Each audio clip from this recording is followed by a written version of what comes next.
جی لگاؤ. عبداللہ ابن مسعود کی ایک بات سناتا ہوں. اطلب قلبک عند ثلاثۃ مواطن، 3 جگہ میں دل کو دیکھو.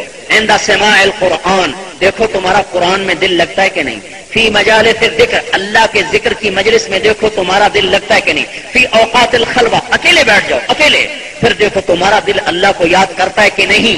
اگر فإن لم تجدہ فی هذه المواطن، اگر تیرا دل نہ قرآن میں لگے، نہ ذکر میں لگے، نہ تنہائی میں اللہ کی طرف لگے، تو فصل اللہ ان یمن علیک بقلب فإنہ لا قلب لک، تو اللہ سے مانگ اللہ تجھے دل دے، تیرا دل مر گیا. تو ہم سب مردہ ہیں الا ماشاء اللہ. بھائی دل زندہ کرو. یہاں درد ہو نا تو ڈاکٹر کے پاس جاتا ہے، چاہے ویسے ہی درد ہو، ری کا درد ہو، پٹھوں کا درد بھاگتا ہے، میرا دل دیکھنا ذرا. وہ دل مر گیا.